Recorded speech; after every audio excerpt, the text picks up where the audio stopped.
Oke, jadi untuk soal nomor satu kita punya garam kobalt ya, membentuk eh, dalam air itu warnanya merah, itu kompleks oktahedral warna merah.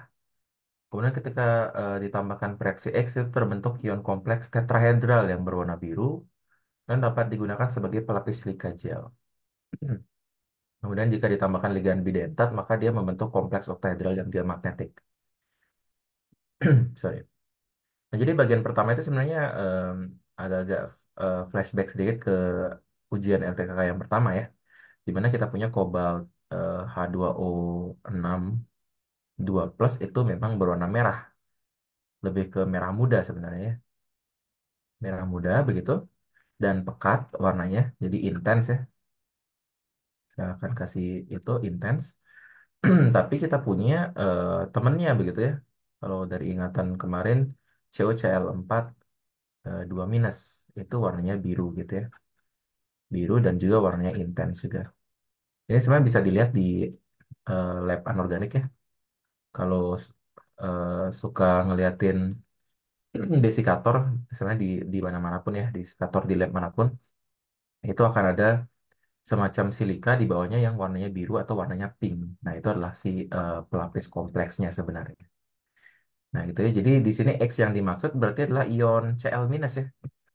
Jadi X ini adalah ion Cl minus gitu. Jadi terserah nanti mau reagennya apa, asalkan ada Cl minusnya. Kalau di sini mungkin HCl aja cukup gitu ya. Nah, kemudian tuliskan persamaan reaksi setara untuk perubahan warna kompleks tersebut. Beri tanda rumus kompleks yang merah dan yang biru. Oke. Jadi kita diminta untuk bikin reaksinya ya. Jadi CO H2O6 2 plus itu aqueous ditambah dengan, karena ini 4 berarti 4 Cl minus ya, menjadi COCl4 2 minus aqueous ditambah dengan 6H2O. Ini yang tadi yang merah muda, ini yang biru ya. Oke. Kemudian yang C, gambarkan diagram energi pembelahan orbital D pada masing-masing kompleks disertai dengan distribusi elektron. Nah, di sini apa namanya? Sorry. Kita punya maksudnya di sini tuh lebih ke arah teori medan kristal ya. Jadi kita hanya cukup membuat pembelahan orbitalnya dari orbital D-nya saja. Jadi kita lihat orbital D-nya saja di sini. Nah, berarti kita punya untuk yang COH2O62 plus, ini kan oktahedral. Sehingga pembelahannya menjadi gimana? Kita punya ini diagram energi gitu ya. Satu, 2, 3, 4, 5. Maka dia akan terbelah menjadi, jangan deh. Dia akan terbelah menjadi dua di atas dan tiga di bawah ya. Yang ini karakternya T2G, yang ini atasnya adalah EG. Itu pengisian elektronnya bagaimana? Kita cek dulu ya. CO itu CO2 plus ya, itu D7. Sehingga kita isi satu 2 3 4 5 6 7 itu awal ya, awal. Kemudian sini akhirnya. Berarti kita isi 7 nih. Nah, di 7 kita punya dua kemungkinan, yaitu yang high spin sama yang low spin gitu ya. Tapi di sini kita tahu ligan H2O itu relatif lemah gitu ya. Relatif lemah, jadi dia lebih ke high spin. High spin. Jadi diisinya satu 2 3 loncat ke atas, 5 6 baru berpasangan di bawah 7 8 6 7 ya. Hmm. Kalau yang COCl4 itu dia tetrahedral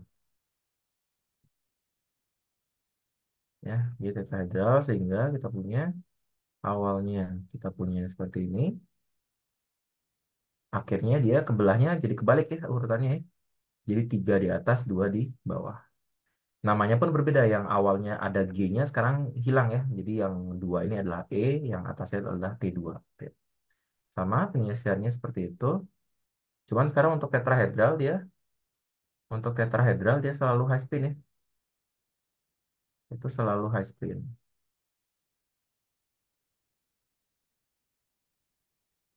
Sehingga kita punya satu 2 3 4 5 6 7 ya. Nah, begitu itu pembelahannya untuk masing-masing dan pengisiannya. Kemudian yang D, hitung energi penstabilan medan kristal untuk kedua kompleks. Jika pairing energinya atau P gitu ya, untuk kobalt 2 itu sekian, delta U-nya sekian, dan delta T-nya sekian. Nah, jadi kalau ngitung CFSE gimana caranya?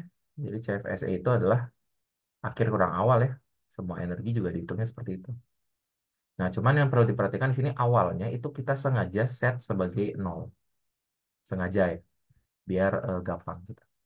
Nah, berarti di akhir kita punya energinya berapa nih? Kita misalnya CFSE yang oktahedral ya, CFSEO gitu ya. Berarti kita punya 5 elektron di bawah. Nah, energi di bawah itu berapa? Ini sebenarnya bisa diturunkan, tapi mungkin lebih enak dihafal ya. Jadi ini -2/5 delta, ini 3/5 delta. Yang di sini juga sama ya. Yang E itu 3/5 juga, cuman dia tandanya negatif karena di bawah ya. Nah, begitu. Berarti di sini kita punya -2/5 delta, ditambah dengan kita punya 2 elektron di atas ya. 2 dikali 3/5 delta. Ditambah dengan, nah kita membentuk dua pasangan elektron ya. Kenapa elektron itu berpasangan membutuhkan energi?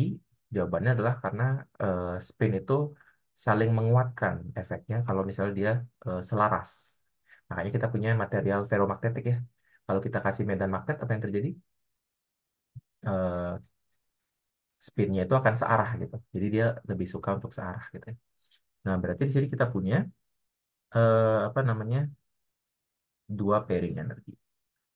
Nah, itu di akhir. Di awalnya kita punya ada 7 elektron, tapi energinya nol ya.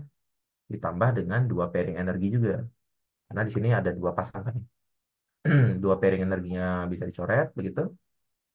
Berarti CFSE yang untuk kompleks oktahedral itu adalah -2 ditambah 1,2. Jadi -0,8. 0,8 delta O. Di sini delta O-nya berapa tadi? 9.200 ya.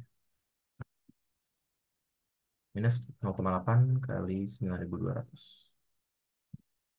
-7.360 cm per 1 ya. Dan ini memang harusnya kurang dari nol karena CFSE itu kalau dari namanya Crystal Field Stabilization Energy kurang dari nol itu artinya apa? Kompleksnya stabil ya. Jadi kalau kita hitung begitu CFSE-nya dan dia kurang dari nol maka kompleksnya stabil.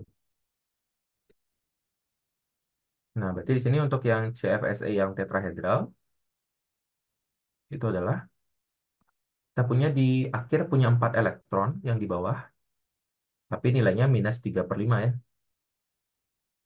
Kemudian ditambah dengan berarti sisanya ada 3 yang di atas.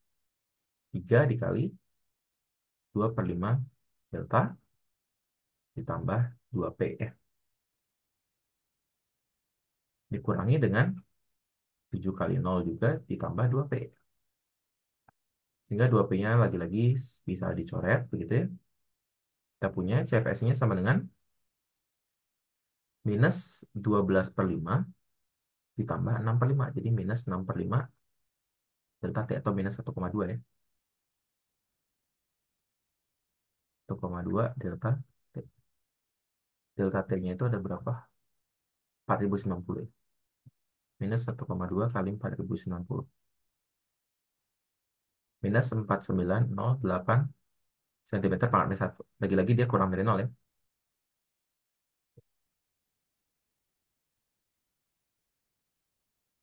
Kenapa ditambah P yang EG-nya? Bukan yang EG yang ditambah P, tapi secara umum. Kita lihat di sini kita punya dua pasang elektron di sini ya. Ini juga sama tuh. Nah, karena elektron itu tadi nggak suka berpasangan ya, nggak suka berpasangan, jadi apa? Jadi kita tambahkan suatu energi, energi pemasangan, pairing energi di masing-masing elektron yang berpasangan tadi. Jadi bukan P-nya ditambahin ke EG-nya ya, tapi ditambahkan ke energi sistem secara umum. Oke, soalnya udah selesai. Oke, belum selesai ya. Oke. Sampai sini ada pertanyaan dulu selain yang tadi. Nah, yang kompleks H2O oktahedral sama yang Cl itu tetrahedral dari mana? Apa harus dihafal? Itu baru saja disebutkan di soal ya. Garam kobalt 2 klorida heksahidrat larut dalam air membentuk ion kompleks oktahedral.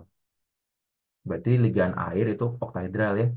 Kemudian di sini dikasih tahu bahwa kompleks tetrahedral yang berwarna biru itu dapat dari reaksi X. Ya berarti itu baru saja disebutkan di soal gitu ya. Kenyataannya bagaimana kalau nanti em, kebanyakan kebanyakan ya kompleks itu oktahedral, kebanyakan. Tapi lagi-lagi kita harus ngelihat bilangan koordinasinya ya. Bilangan koordinasi maksudnya apa? Jumlah ligan, sorry bukan jumlah ligan ya. Jumlah atom pusat yang mendonorkan ikatan gitu. Gitu ya. Jadi saya ulang lagi sekali ya. Jadi kalau untuk yang kobalt H2O itu oktahedral disebutkan di soal ya. Ini. Jadi garam kobalt 2 klorida heksahidrat larut dalam air, berarti ligannya air ya, membentuk kompleks oktahedral. Kemudian jika dia larut dalam ditambahkan reaksi X membentuk ion kompleks tetrahedral yang warnanya biru. Gitu ya. Nah, jadi yang warna biru tetrahedral itu kan Cl kan ya. Berarti CuCl4 dia tetrahedral gitu. Oke. Balik lagi tadi diskusi tentang penentuan apakah dia oktahedral atau tetrahedral ya. Secara umum, secara umum jika bilangan koordinasinya itu 6 itu oktahedral. Secara umum ya, secara umum.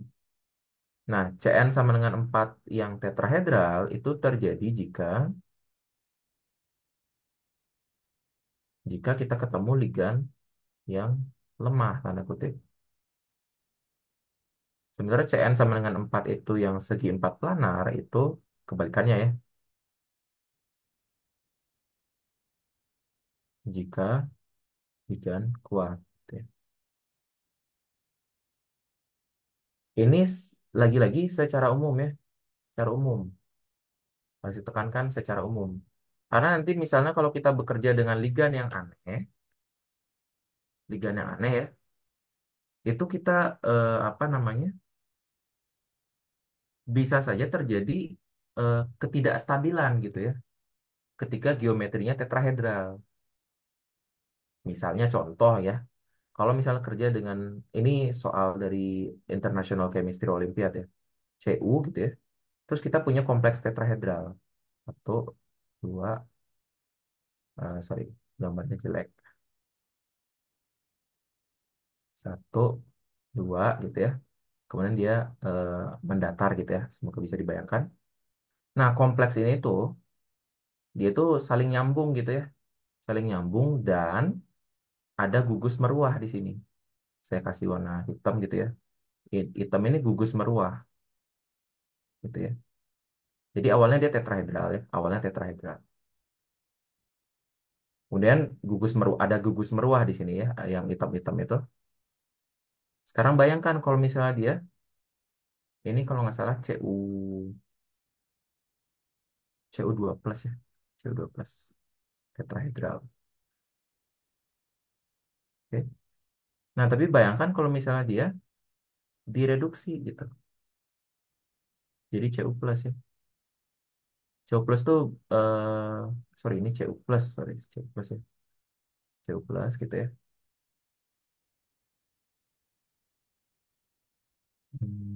Bentar. Saya lupa. Pokoknya dia ada yang di 8, ada yang di 9, ada yang di 9 gitu. Berarti ini harusnya Cu3 plus ya karena dia di 8. Ini di 8 ya. Sorry, ini Cu2 plus dulu, kemudian dioksidasi gitu ya.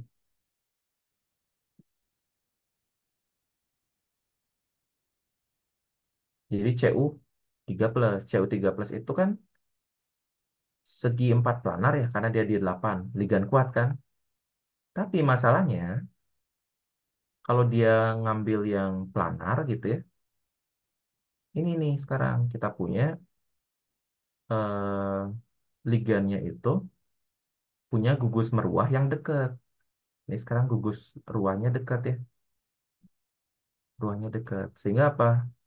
Struktur ini tidak stabil gitu. Karena itu lagi-lagi kita lihat ini secara umum ya. Ini saya cuma ngasih contoh yang agak sedikit eksotik sedikit biar mengingatkan gitu bahwa ini aturan yang umum gitu ya. Kalau 6 biasanya dia oktahedral, kalau 4 dia tetrahedral jika ligan lemah, 4 segi 4 planar jika ligan kuat gitu ya. Nah, cuman di sini ada kasus yang lain begitu ya. Ketika dia di apa namanya? Di em, ada transisi geometri gitu ya. Kalau ligan kekuatannya sedang, sifatnya bagaimana? Nah, itu tergantung dengan apa namanya? Nanti apa apakah kompleks itu high spin atau low spin itu bergantung sama tiga faktor ya. Sebenarnya secara umum dua sih, ligan dan atom pusatnya. Tapi atom pusat nanti dibagi jadi dua, gitu ya. Nah, jadi nggak cuman kita bisa melihatnya dari ligannya saja ya, tapi kita harus juga melihat faktor atom pusatnya. Mungkin nanti di eh, apa namanya di soal di bawah harusnya ada bagian yang menjelaskan tentang itu. Jadi nanti kita bakal bahas ya. Kenapa dikurangi 7? Tujuhnya dari mana? 7 itu jumlah elektron ya. D7, Cu2+, kita lihat konfigurasi elektronnya, nanti totalnya elektron ada 7 ya. Jadi di sini 7 itu 7 elektron, energinya 0, jadi 7 dikali 0. Mau tanya untuk etilen diamin itu bidentat. Kalau dalam senyawa kompleks etilen diaminnya ada 3 berarti oktahedral, kalau ada 2 berarti tetrahedral. Betul ya. Tapi belum tentu tetrahedral juga, lagi balik lagi ke situ ya. Seperti itu. Kalau ada dua ligan di suatu kompleks gimana? Nggak peduli ya. Yang kita lihat adalah bilangan koordinasi. Bilangan koordinasi tidak sama dengan jumlah ligan. Contoh, CO etilen diamin, yang etilen diamin lah, CO oksalat gitu, diamines. Jumlah ligannya 3 ya. Tapi bilangan koordinasinya berapa? 6. Karena kalau kita gambar gimana? Karbon, terus kita punya oksalat di situ, oksalat di situ, oksalat ya bidentat kan ya. Nah, lihat, yang kita perhatikan adalah jumlah atom donor yang mendonorkan ikatan ke kompleks. Jumlahnya ada berapa? Ada 6. Sehingga di sini coordination number-nya 6. Oke. Kita nggak peduli ya kalau misalnya dia ligan campuran atau enggak. Eh, tapi kalau coordination number-nya 6, dia octahedral. Kalau coordination-nya 4 dan ligan lemah, dia tetrahedral. Kalau misalnya dia coordination number-nya 4 dan ligan kuat, umumnya segi 4 planar. Oh, Wah, realization-nya sangat terasa dari sini. Oke, nggak apa-apa, bagus-bagus. Makin paham kan ya?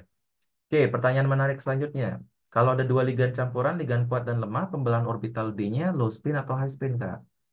Itu sebenarnya topik penelitian ya. Kerjanya Bu Julia itu berbicara tentang spin crossover. Saya mention sedikit di sini, spin crossover, Pak, ya. Jadi spin crossover itu adalah transisi spin gitu ya pada kompleks. Jadi dia punya keadaan yang high spin dan dia punya keadaan yang low spin, dia bisa saling transisi gitu. Entah dipanasin, entah dikasih cahaya, atau segala macam gitu ya. Kalau dikasih cahaya nggak mungkin sih, karena itu terlarang oleh aturan seleksi. Nah gitu. Apakah dia kita bisa bilang sebagai high spin? Bisa. Kapan? Ya nggak tahu. Tergantung sama kondisinya ya. Apakah kita bisa sebut dia sebagai low spin? Bisa. Kapan? Nggak tahu. Tergantung sama kondisinya ya. Nah, tapi pembelahan orbitalnya kita bisa sketsa sebenarnya. Eh, Mungkin nanti ya. Ada soal tahun 2020 tentang spin crossover yang cukup menarik yang bakal saya bahas di Kratin hari ini. Tapi kita habisin dulu yang ini ya.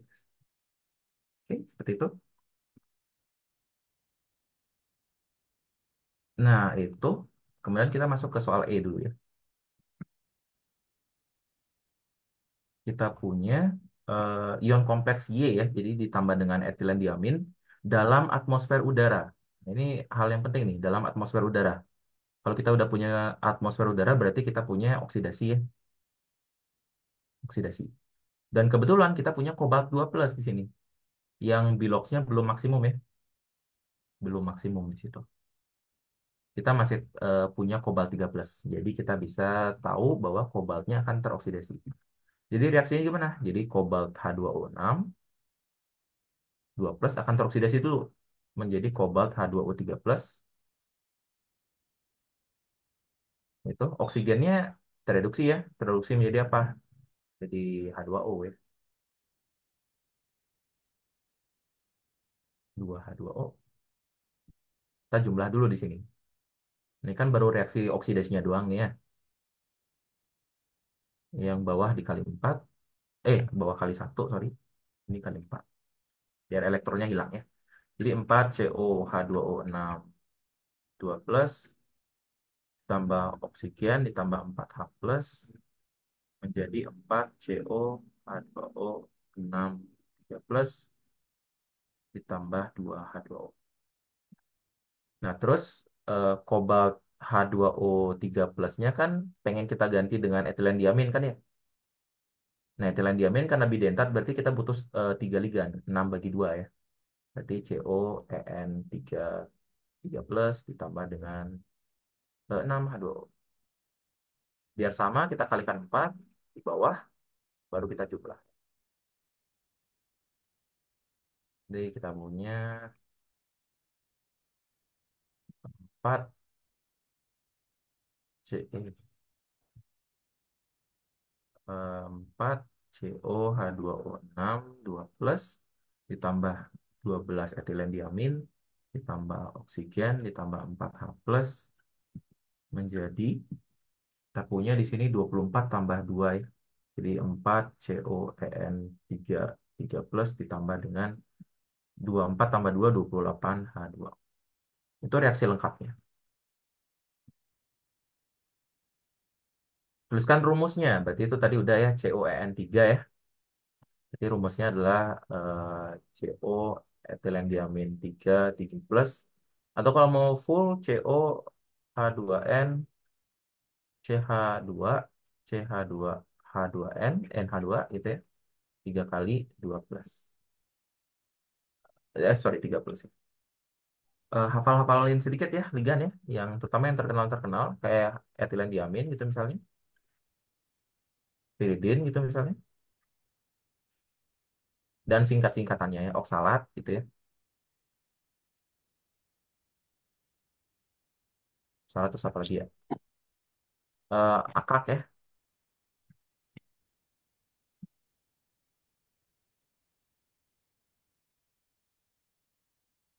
Nah, itu misalnya apa lagi misalnya? Ya, yang gitu-gitu lah. BPY misalnya piridin.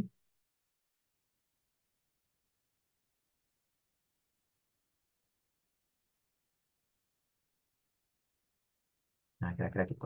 Walaupun sebenarnya bisa disingkat sih, piridin misalnya double N terus disilang-silangin begitu segala macam. Tapi kadang kita diminta mencari rumus molekul, jadi ya perlu tahu gitu ya. Kemudian diminta untuk apa lagi? Hitung energi penstabilan medan kristalnya jika nilai P untuk kompleks tersebut adalah sekian dan sekian dan delta U-nya sekian. Oke, di sini kita bisa melihat ya bahwa delta O-nya lebih besar daripada P. Dan ini adalah syarat dari kompleks low spin, ya. Kalau misalnya nanti delta O-nya lebih kecil daripada P, itu high spin gitu ya. Nah, karena kita punya ini kasusnya, kita tahu diagramnya seperti apa. Diagramnya adalah ini octahedral, sorry. Jadi seperti itu. Terus kita punya kobalt 3 plus kan isinya 6. Jadi 1, 2, 3. Dia membentuk pairing dulu di situ. Nah, begitu ya. Karena dia low spin. Ini low spin ya. Kita cek dari mana? Dari delta nolnya ternyata lebih besar daripada P. Crystal field stabilization energinya gimana? Lagi-lagi akhir kurang awal berarti kita punya 6 dikali minus 2 per 5 delta ditambah 3 pairing energi ya. Karena kita punya 3 elektron yang berpasangan. Tapi awalnya gimana? Saya tulis di sini ya. 1, 2, 3, 4, 5. Kita punya 6 elektron. 1, 2, 3, 4, 5, 6. Kita punya 6 kali nol. Lagi-lagi kita sengaja ngeset energinya nol ditambah dengan satu pairing energi. Jadi kita punya minus berapa itu? 2,4 ya. Delta nol ditambah dengan 2P.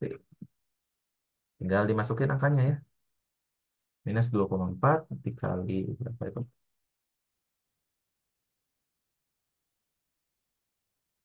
23.200 ya. Kagak deh, ternyata P-nya lebih besar ternyata ya. P-nya lebih besar ternyata, sorry. Berarti gimana? Yang ini ya justru ya. Justru yang di sini. Jadi dia ternyata high spin, sorry ya. Saya lupa dengan angkanya. Jadi kita punya 1, 2, 3, 4, 5, 6 gitu ya. Sehingga CFSE-nya jadinya gimana? Kita ulang lagi ya. Akhir kita punya 4 elektron minus 2 per 5 delta ditambah 2 elektron 3 per 5 delta tambah P. Satu, satu doang. Sob. Ini dikurangi 6 kali nol ditambah P ya. Jadi ini P-nya habis begitu. Ini nge-lag.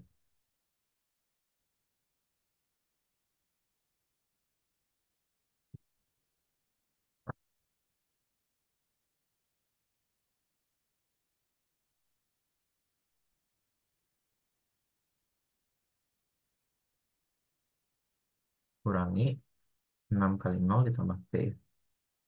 Sehingga kita punya di sini P-nya saling coret begitu ya. Nice. Kita punya minus 8 per 5 ditambah 6 per 5. Minus 2 per 5 delta ya.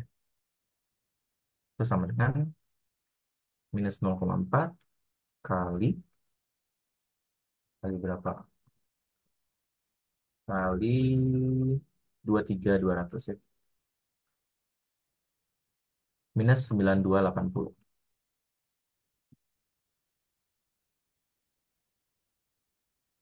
Ini tadi high spin ya. High spin ya. Gimana sih perbedaan high spin dengan low spin? Kita coba ya. CFSE yang low spin. Ini tadi yang high spin ya. Itu kan berarti sama dengan 6 kali minus 2 per 5 delta ditambah 3P tadi ya. Dikurangi 6 kali nol ditambah P. Sehingga kita punya minus 12 per 5 delta ditambah 2P. Nah, berapa tuh? Tadi kan minus 12 per 5 kali 23.200 ya. 23.200 tambah 2 kali 23.650. Kita dapat minus 8380 cm per angkat minus 1. Ini low spin ya. Sama-sama stabil kan ya? Sama-sama stabil. Tapi yang lebih stabil adalah high spin. Di sini high spin lebih stabil. Sehingga jawabannya adalah yang high spin gitu ya. Itu itu sebabnya syarat ini dibuat gitu. Gitu ya. Syarat itu dibuat. Jadi di sini konfigurasinya high spin nih. Nah, lagi-lagi kalau kita mengingat urutan deret spektrokimia, saya juga nggak hafal ya, tapi secara umum aja. Deret spektrokimia itu gimana? Kita punya donor halogen di sini, di sebelah kiri. Kemudian donor oksigen. Kemudian donor nitrogen. Kemudian yang di sini donor karbon ya. Kita lihat oksigen itu oksalat ya. Sebenarnya di daerah sini oksalat itu. Oksalat itu di daerah situ ya. Oksalat di daerah sini. Itu termasuk ligan yang kuat, tanda kutip. Tapi efek ligan itu hanya satu dari beberapa efek gitu ya. Kita masih ngeliat ada efek kompleksnya, sorry, efek atom pusatnya ya. Mungkin dari ukurannya, mungkin dari muatannya gitu. Jadi kita tidak bisa menjudge atau menilai kompleks itu apakah dia low spin atau high spin hanya dari eh, itu ya, hanya dari ligan dengan ligannya saja gitu. Kita harus lihat full picture-nya seperti apa. Oke, ada pertanyaan sampai sini sebelum kita lanjut ke nomor 2?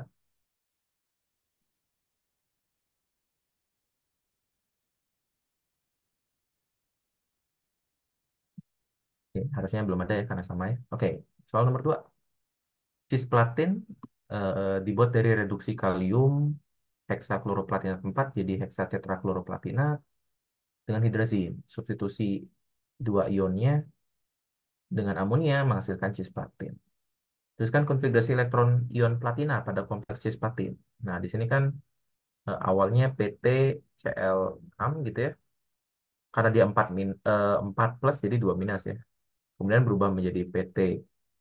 Oh, ini ada persamaan reaksi setara ya, jadi sekalian aja. Yang C gitu ya, persamaan reaksi setara. Jadi PtCl6 2 minus gitu. Dia teroksidasi ya. Jadi sorry, tereduksi. Jadi PtCl4 2 minus. Berarti di sini perlu ditambah elektron.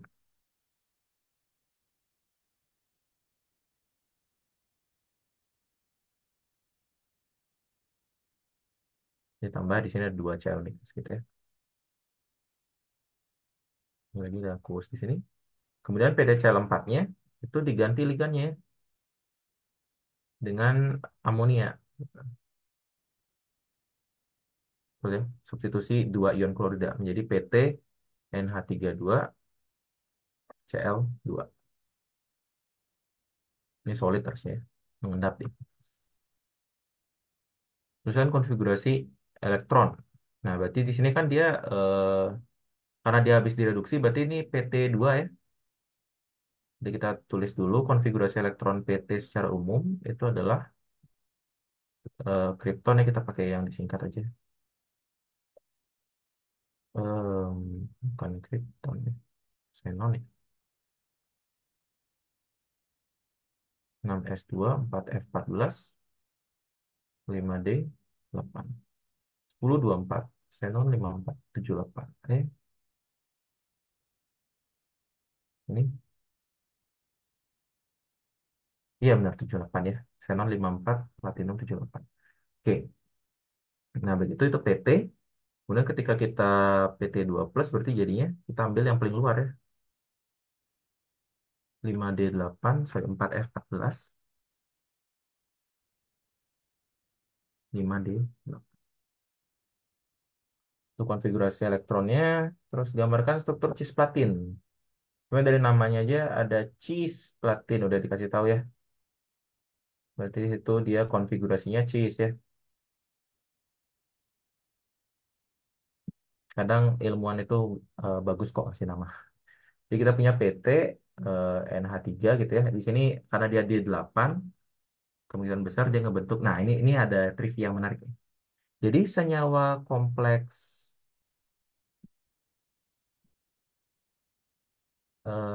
periode 5 dan 6 itu selalu low spin.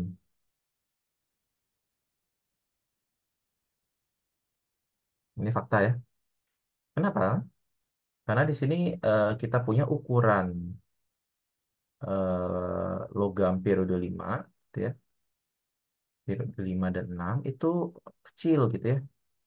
Lebih kecil. Nah, artinya apa? Saya kasih ilustrasi ya. Kalau kita punya logam ukuran besar, kemudian ini ligannya.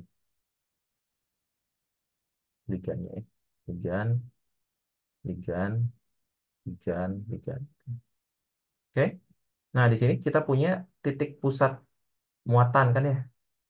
Dan kita bisa hitung jaraknya tuh, titik pusat muatan. Yang itu kira-kira lah jaraknya kapital R gitu misalnya adalah jari-jari kation R plus ditambah dengan kira-kira jari-jari ligan ya bisa dibilang ya tanda kutip gitu ya. Nah kalau ligannya sama tapi kita buat atom pusatnya lebih kecil, apa yang terjadi? Ya ini akan lebih dekat kan ya. Jadi di sini ketika R plusnya mengecil gitu ya, mengecil, maka kita punya jari-jari jaraknya gitu ya, itu mengecil juga. Nah, sehingga apa? Sehingga kita punya interaksi atau overlap gitu ya, overlap orbital itu membaik atau lebih baik ya, lebih baik. Nah, tapi kalau orbital lebih baik artinya dia stabil ya. Lebih tepatnya orbital bondingnya akan stabil, anti bondingnya akan destabil.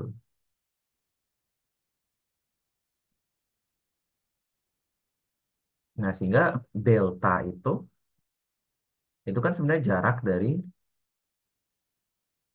dari bonding dan anti bonding ya, bonding dan anti bonding.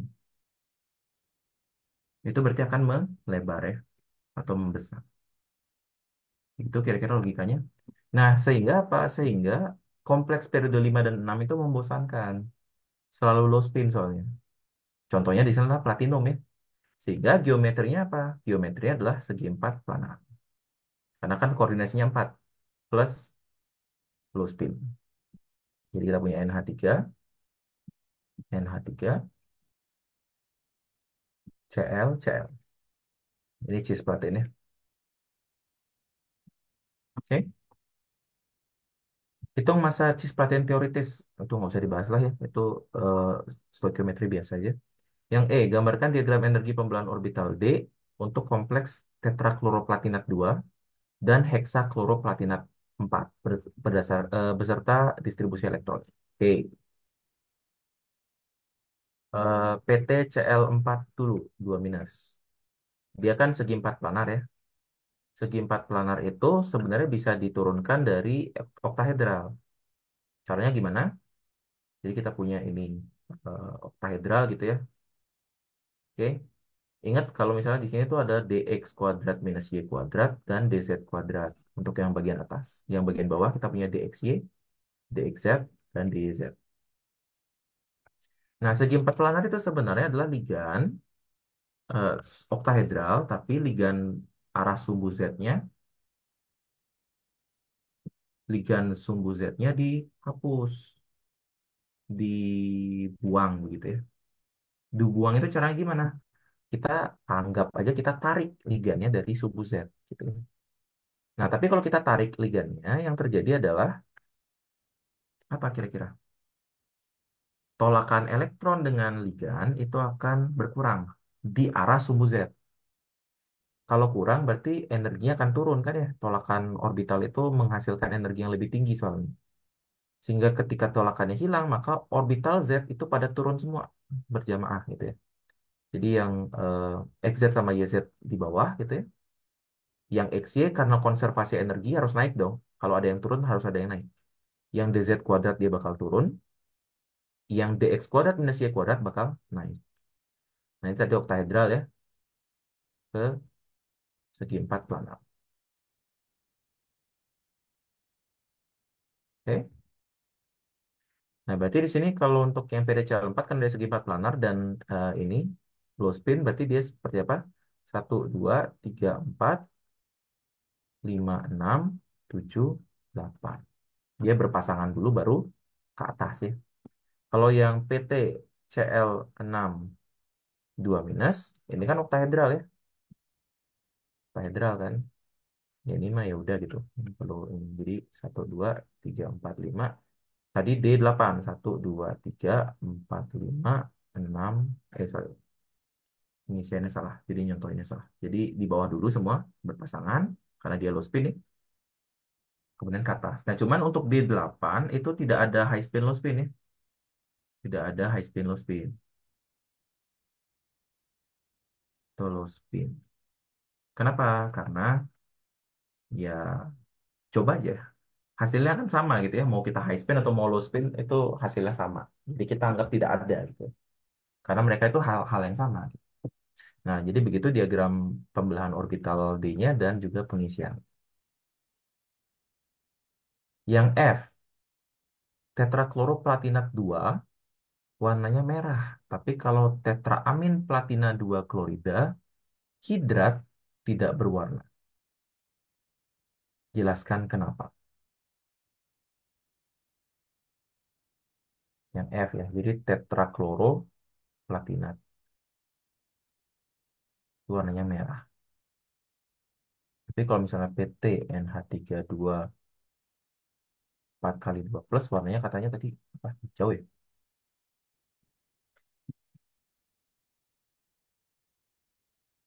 Tidak berwarna deh, sorry. Tidak berwarna. Nah, kenapa kira-kira?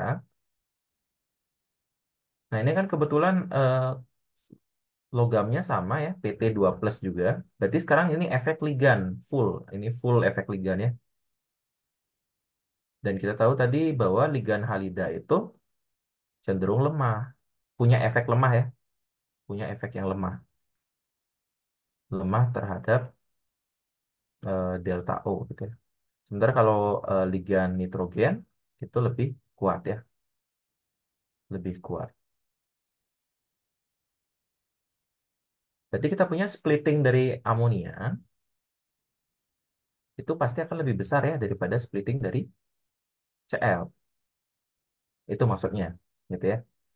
Tapi kalau misalnya splittingnya lebih besar, artinya apa? Jarak energinya, energi transisi begitu ya, energi transisi UV, transisi UV vis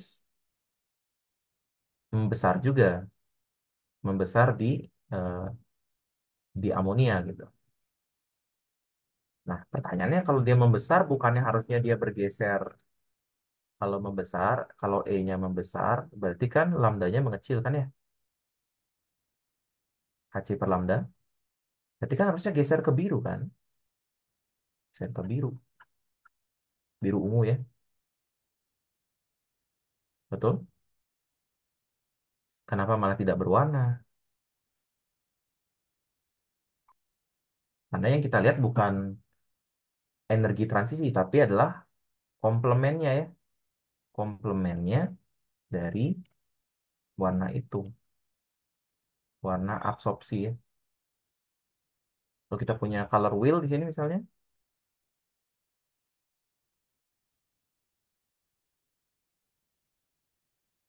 ya,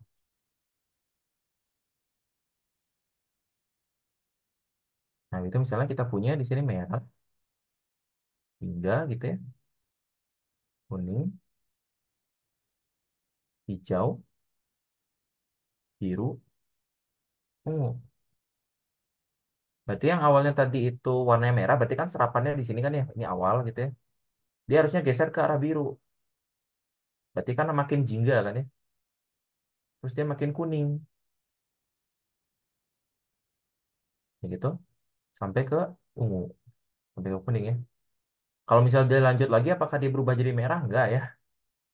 Tapi lewat dari ungu berarti kita sudah keluar dari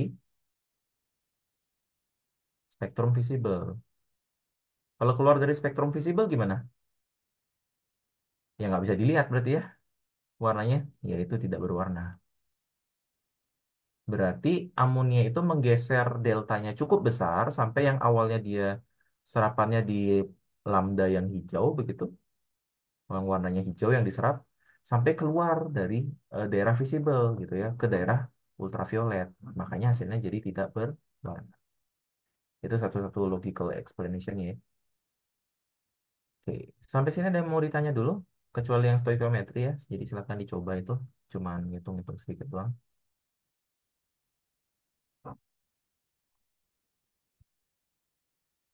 Ada pertanyaan? Belum, kita lanjut ke soal nomor 3 ya.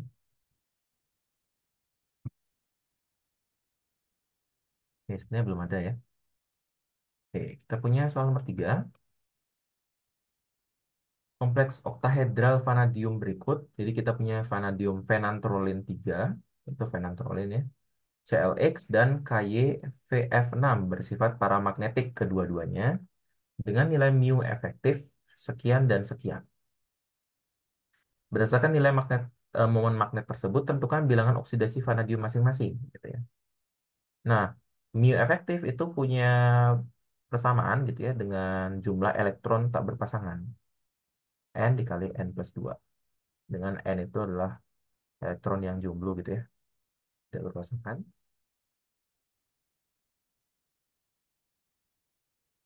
Nanti kalau kita punya mu F, mu efektif, terus kita pengen nyari N, maka kita tinggal menyelesaikan persamaan kuadrat ya, dengan 0. Kita selesaikan dulu.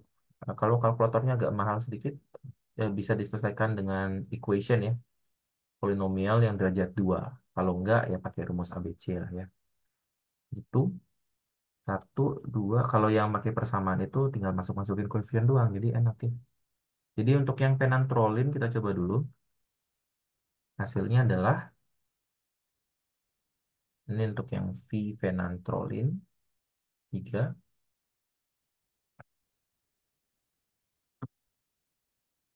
Karena tadi dia ligannya netral, berarti kan harusnya dia positif ya. Tapi kita nggak tahu positif berapa ya. Ternyata di sini N-nya itu sama dengan 2,95. Kita bisa bulatkan ketiga ya. Nah, tapi untuk yang VF6 Hg gitu ya, itu N-nya sama dengan, bentar, minus 2,79 kuadrat. Ini 1,96 ya. 96, ini kira-kira 2 lah ya. Nah, gitu. Oke, kita punya itu. Nah, berarti sekarang kita perlu nyari bilangan oksidasi yang memenuhi. Cuman kita dikasih ya semacam cheat code lah gitu ya. Jadi phenanthroline itu cenderung ligan yang, sekarang kita udah pindah ke teori orbital molekul ya. Jadi teori, sorry bukan teori orbital molekul, tapi teori medan ligan gitu ya. Jadi apa namanya? Ligan phenanthroline itu kita sebut sebagai P akseptor. Jadi dia mengarahkan delta yang lebih besar gitu ya. Mengarahkan delta yang lebih besar sehingga kita punya kompleks yang cenderung low spin. Kalau F itu kita sebut sebagai ligan P donor dan dia mengarahkan delta yang lebih kecil ya,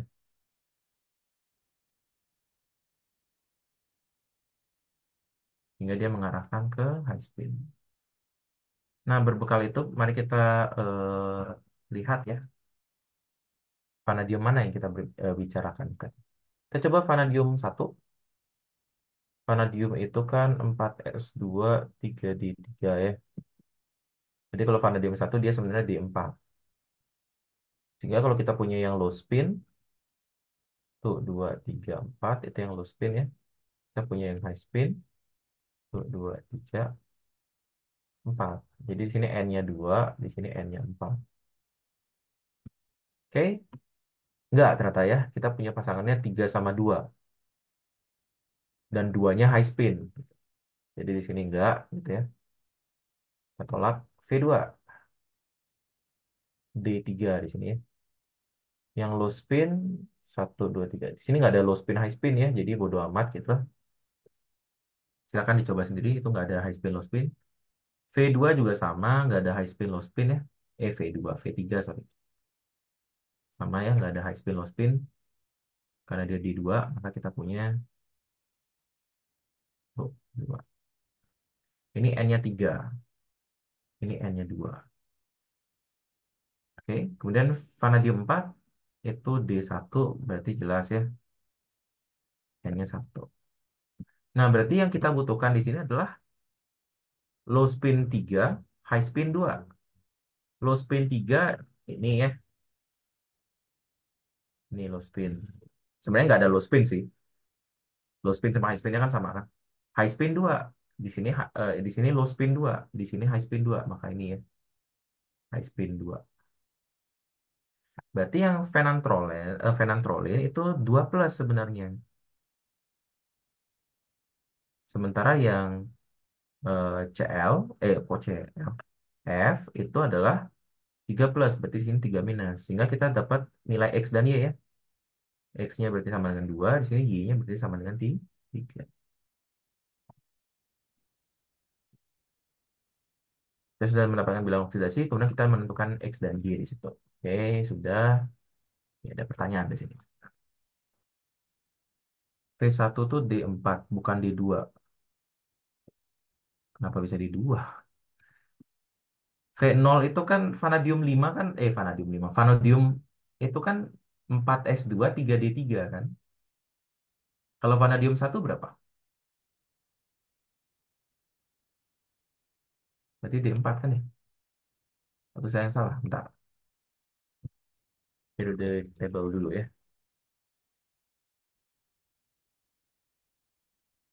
23 kan ya? Iya bener. 4s2 3d3. Ya, oke. Tenang, nanti dikasih periodic table. Atau enggak ya? Saya lupa juga. Tapi harusnya dikasih sih. Agak keterlaluan soalnya. Kalau nggak dikasih ya. Nah gitu. Oke. Nah berarti di sini phenanthroline tadi dia 2 plus. Kemudian X-nya 2, Y-nya 3 udah ya. Nah, ada perdebatan di situ. Oke. Gambar orbital molekul dan distribusi elektron kompleks KyVF6. Nah, ini dia nih. Ribet ini. Yang C ya. Jadi saya nggak bakal gambar cuman itu, tapi kita bakal lihat perbedaannya untuk pertama sigma donor dulu ya. Kalau BM-nya 2,95, kenapa nggak dianggap dua elektron yang tak berpasangan? Oke, jadi perhatikan mu efektif dengan mu eksperimen. Kalau mu efektif itu teoritis ya, teoritis. Dan dia mu efektif itu selalu lebih kecil daripada mu eksperimen. Tapi artinya kalau teoritis kita bisa bulatkan kemana saja. Bulatkan ke n terdekat ya, n itu bilangan bulat gitu. Tapi kalau mu eksperimen itu selalu dibulatkan ke bawah.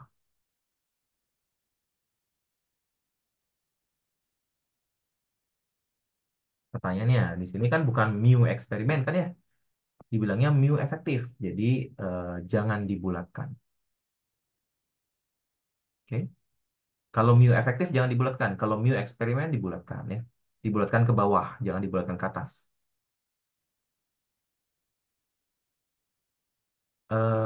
Konfigurasi elektron kalau beda bilox.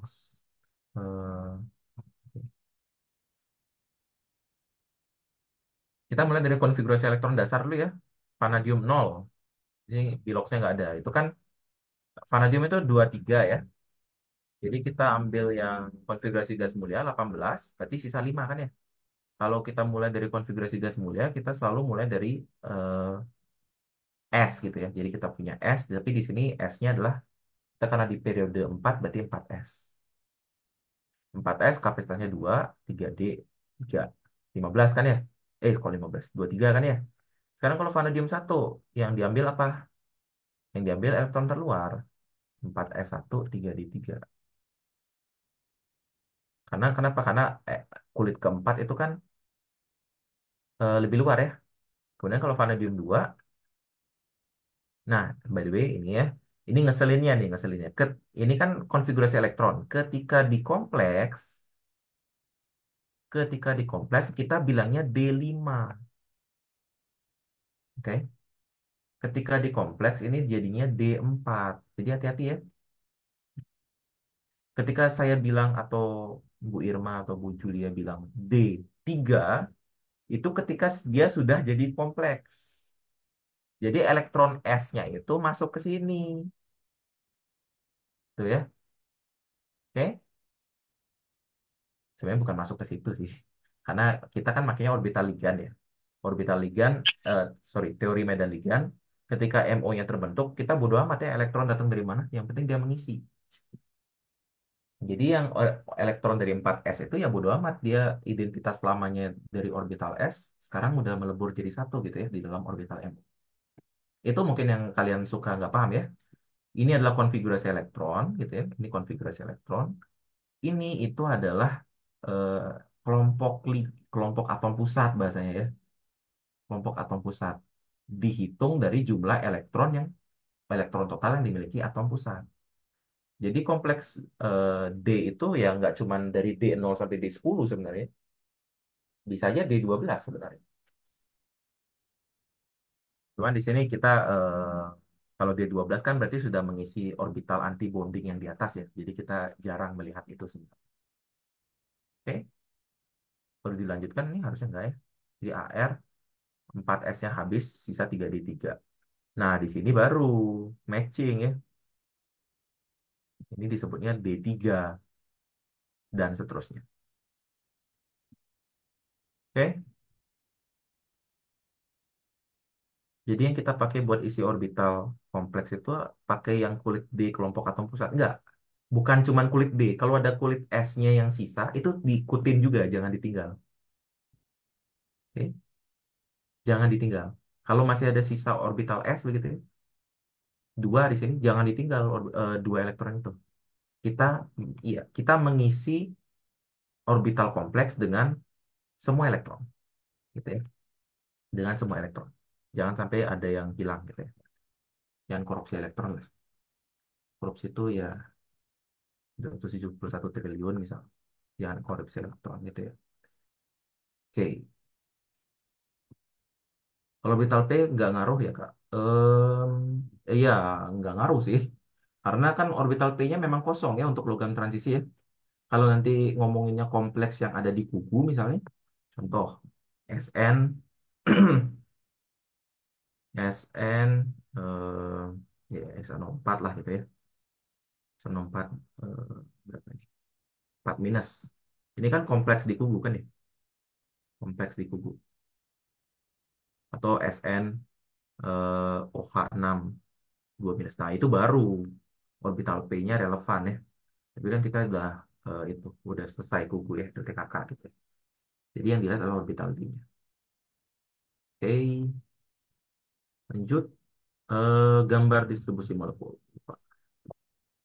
Kita mulai dari sigma donor dulu. Elektron sisa S tetap dimasukin ya. Tetap dimasukin. Sigma donor. Jadi kita punya orbital D, itu ya energinya ya. Karakternya apa untuk orbital D? Kita punya T2G ditambah EG gitu ya. Eh, Lagi-lagi kita ngomongin oktahedral di sini. Kemudian kita punya A1G dari orbital S, di sini tadi orbital D, kemudian T1U orbital P. Datang dari mana karakternya? Silakan baca buku SKA-nya lagi, slide SKA-nya. Kemudian untuk ligannya kita punya ini A1G ditambah EG ditambah T1U. Nah, syaratnya untuk membentuk MO itu adalah kita punya karakter simetri yang sama. Berarti di sini EG sama EG, A1G sama A1G, T1U sama T1U. Berarti kita punya di sini urutannya sekarang jadi gimana? Kalau energi orbital kan mulai dari S, P, D kan ya. Sama juga di sini. S itu karakter mana yang berasal dari orbital S? Itu kan A1G kan ya? Itu yang paling bawah. Setelah S kita punya karakter dari orbital P, T1U. Setelah itu ada orbital D, EG kan ya? Cuman EG doang yang punya pasangan di situ. T2G gimana? T2G kan nggak punya, maka dia tetap di situ. Nah, sekarang kita melihat posisi anti bondingnya. Gimana caranya? Kita lihat jarak perbedaan energi dua orbital awal ya. Contohnya di sini kita mau ngelihat posisi EG bintang, ya kan? EG anti bonding. Kita bandingkan posisi awal kedua orbital EG gitu ya. Itu kan nggak berbeda jauh. Maka di sini juga nggak terlalu lebar ya. Jadi EG bintang di sini. Nah, terus kita lihat A1G. A1G itu kan lumayan nih jauh bedanya kan ya. Berarti kita harusnya lihat lebar dari A1G ke A1G antibonding itu lebih lebar daripada lebar EG ke EG antibonding. Berarti di sini kira-kira lebih lebih lebar kan ya? Terus T1U jaraknya lebih jauh lagi, berarti lebih lebar lagi kan ya? Ya berarti jauh di atas dia T1U. Oke, kemudian ini sigma donor ya. Ya anggap aja misalnya vanadium F6 tadi itu kan kasus pertanyaan kita ya. Kita ganti aja misalnya VH26 berapa ini tadi 13 misalnya. Ini kan sigma donor ya. Nah, berarti jadi gimana? Karena tadi dia 3 berarti di sini ada 3 elektron doang. Orbital S sama P-nya kan kosong karena udah terionisasi ya. Ligan dia selalu full nih orbitalnya. Sehingga kalau kita isi, nggak peduli ya elektronnya datang dari mana ya, pokoknya dia ngisi gitu. Satu, dua, tiga. Gitu ya. Coba lihat bagian sini. Hijau lagi. Nah, itu. Ini adalah sebenarnya bagian splitting orbital yang kita pelajari di teori medal kristal. Ya, di teori medal kristal. Itu.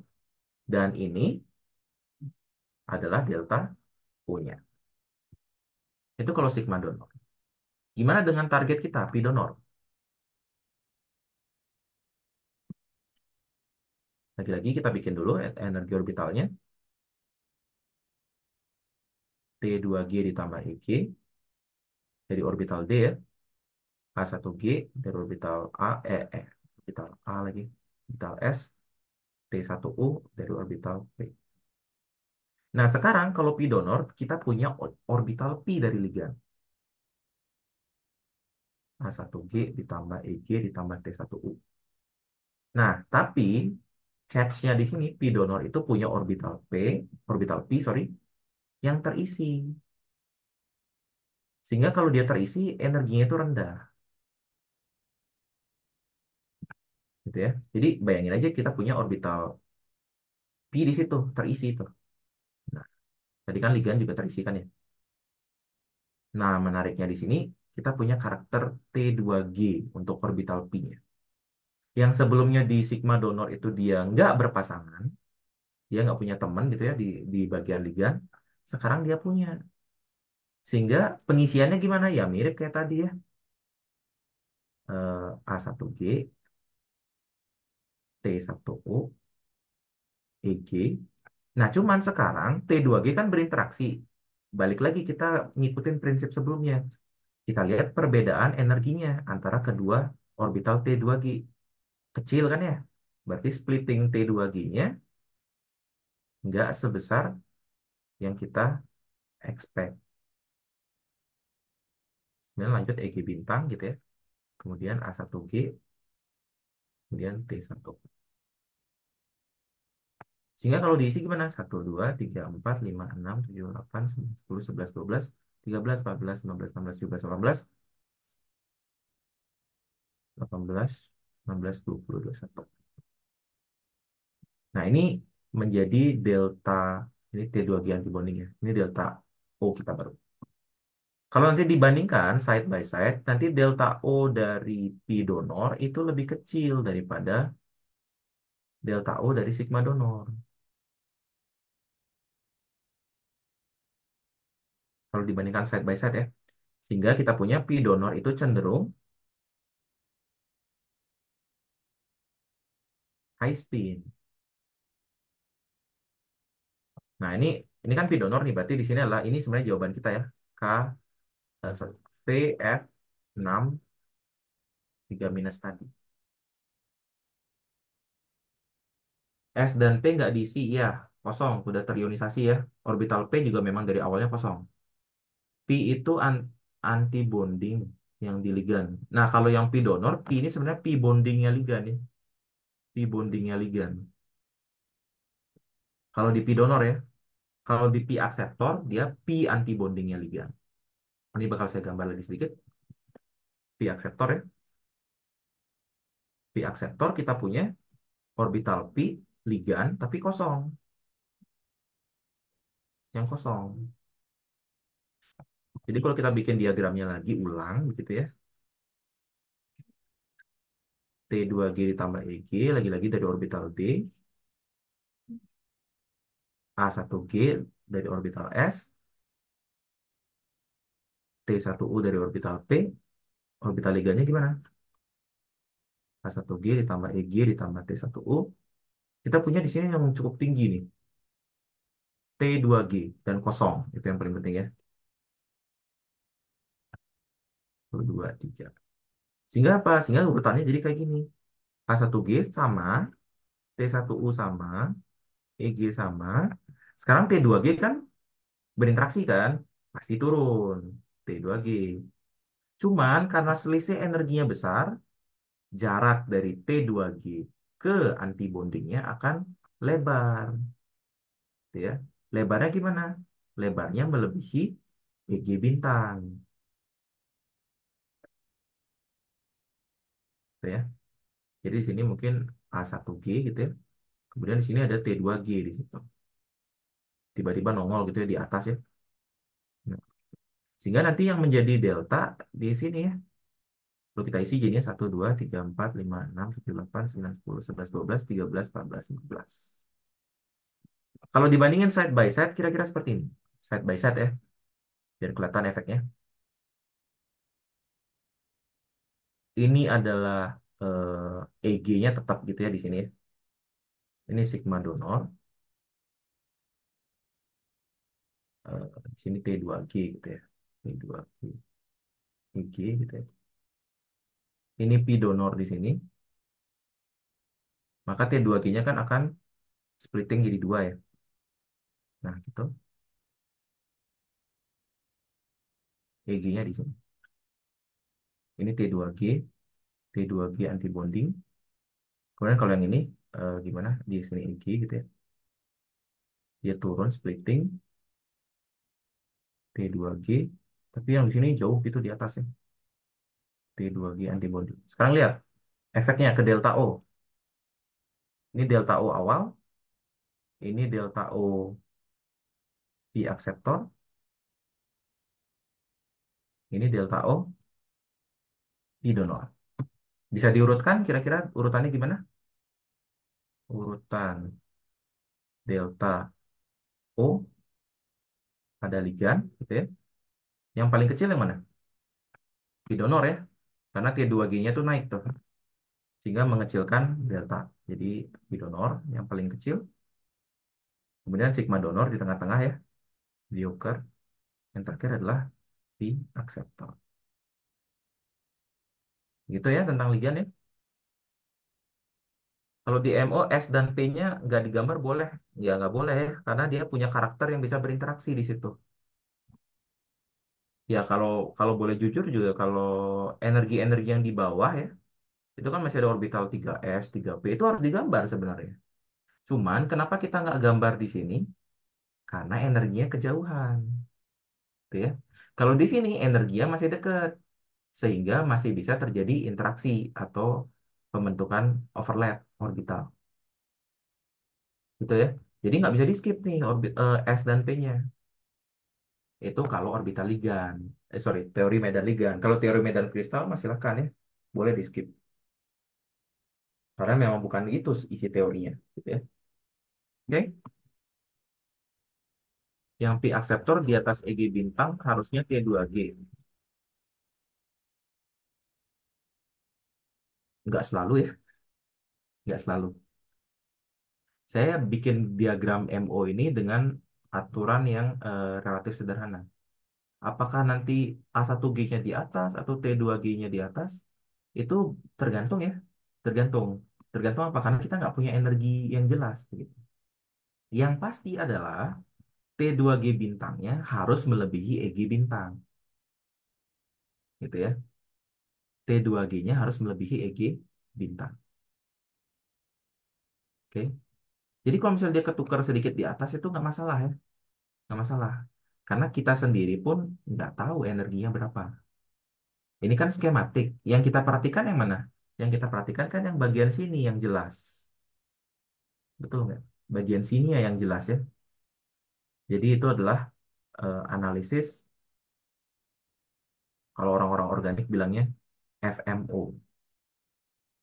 Frontier Molecular Orbital. Itu yang kita lakukan sebenarnya sekarang. Kita hanya melihat energi dari molekular orbital yang dekat dengan HOMO dan LUMO ya. Ini agak mengganggu tulisan. Yang HOMO dan LUMO-nya kan di sini kan ya. HOMO-nya highest occupied, LUMO-nya lowest unoccupied ya. Kita melihatnya itu yang pasti. Kalau atas-atasnya ngaco energinya bodo amat ya. Itu kan kerjaan orang komputasi, orang kayak saya gitu ya. Cuman saya juga kerjanya nggak kayak gini sih. Jadi energi bagian atasnya itu nggak harus urut ya, nggak harus urut. Yang penting adalah energi yang bawahnya itu betul. Kita punya A1G di bawah, T1U di atasnya, EG di atasnya, T2G, EG bintang, T2G bintang di atas EG bintang. Entah dia nyalip A1G atau nyalip T1U, ya kita nggak tahu ya. Tergantung sama bagaimana tinggi dari sini. Ini loh, tinggi dari energi ini, gitu ya. Kita nggak tahu energi ini berapa. Ini energinya berapa kita nggak tahu. Oke, yang pasti adalah yang bawahnya. Nah, begitu kira-kira untuk diagram ininya, MO-nya. Kemudian gambarkan orbital ion pusat Vn plus dan orbital ligan phenanthroline yang digunakan untuk membentuk ikatan pi. Kalau ikatan pi kan dari namanya saya sebenarnya, eh, sorry, sebenarnya dari simetri ya. Jadi orbital pi itu dapatnya nama dari simetri, yaitu ketika kita inversikan itu terjadi, sorry, dia memiliki simetri inversi, gitu. Memiliki simetri inversi. Nggak percaya? Ya kita lihat ya. Kita punya di sini plus minus gitu ya. Ikatan orbital pi kan ini kan ya, betul? Ketika kita inversikan, di sini hilang ya. Sorry, kita punya pi-nya kebalik ya. Ini pi anti bonding gitu ya. Plus minus, minus plus. Kalau kita inversikan, kita punya, nah dia sama-sama minus kan ya. Jadi dia punya inversi. Itu kalau pi bonding dia nggak punya inversi ya. Nah berarti sekarang agar dia membentuk ikatan pi, kita punya phenanthroline seperti ini ya, misalnya. Ini yang dari phenanthroline, yang dari ligan bagaimana? Yang dari ligan berarti harus mengikuti fasanya ya. Karena kita berhubungan dengan orbital D, maka kita bikin yang orbital D gitu ya. Berarti di sini plus minus, minus plus. Orbital apa ini? Ya bisa jadi DXZ, DXY, DYZ, nggak tahu ya. Tapi yang penting bentuknya seperti itu. Kalau yang Venantron ini orbital P yang mana? Nggak tahu juga ya. Tapi kira-kira bentuknya seperti ini. Sehingga kalau kita gabungkan, overlapnya gimana? Seperti ini kan ya.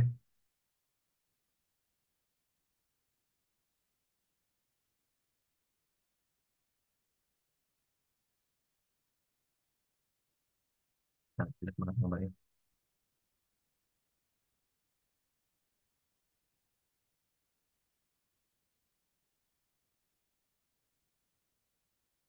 Kita punya plus minus di sini, terus ini minus plus di situ. Ini adalah potret ikatan pi ya. Tapi ikatan pi-nya bukan sembarang ikatan pi, tapi dp pp ya. Karena kita berasal dari orbital D dan berasal dari orbital P.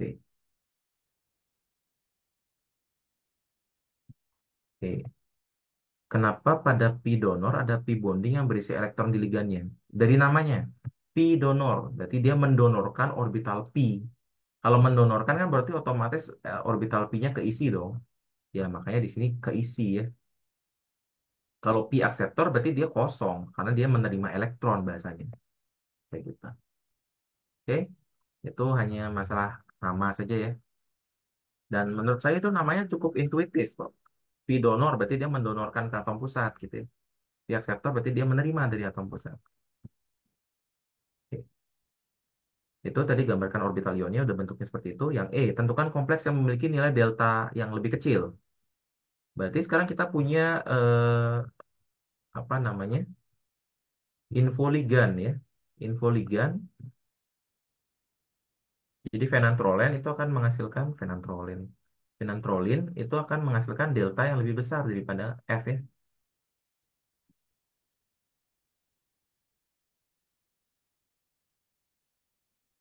Berarti kita akan lihat bahwa V fenantrolin itu punya delta yang lebih besar daripada F VF6 ya. 3 minus. Ini bukan 3 plus tapi 2 plus ya, sorry. Oke.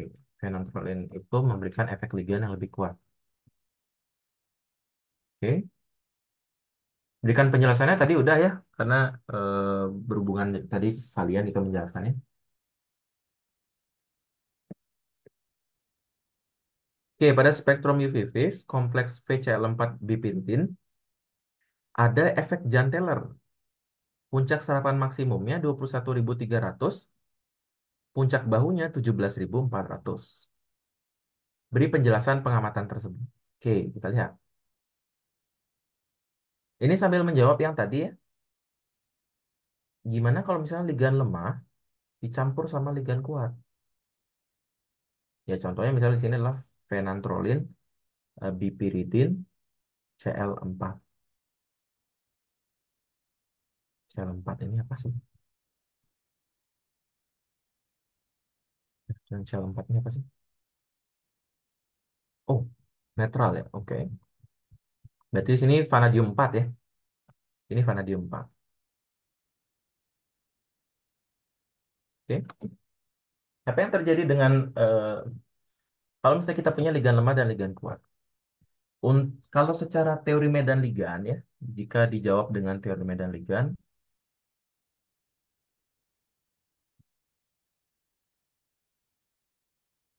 berarti kan kita punya bahasanya adalah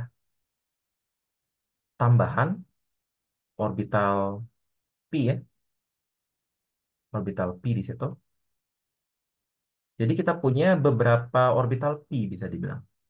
Jadi kita punya T2G yang rendah energinya plus T2G yang tinggi energinya, gitu ya. Dan ini unpredictable, oke, unpredictable ya dengan teori medan Ligan. Jadi kalau kita tambahkan begitu ya, kan berarti orbital pi T2G rendah ini berasal dari yang Cl gitu ya. Yang T2G tinggi itu berasal dari bipiridin gitu ya. Karena sifatnya yang ligan kuat. Jadi unpredictable tuh interaksi orbitalnya ya, karena kita punya banyak orbital tambahan begitu. Tapi kalau misalnya kita jawab dengan teori medan kristal, kita punya jawaban yang cukup satisfactory lah.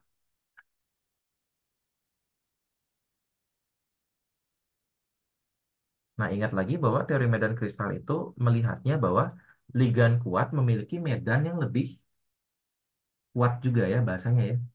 Sehingga nanti kita lihat bahwa arah orbital yang berikatan dengan ligan kuat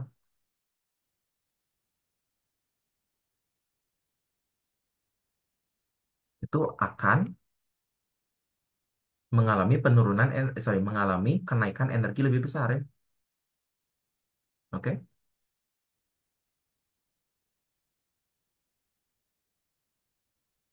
Nah, sebagai gambaran sederhana aja, tinjau kita punya kompleks logam yang ligan lemahnya ada di ekuatorial semua. Oke. Ini yang lemah ya. Kemudian ini yang mungkin saya perlu kasih W aja untuk yang lemah.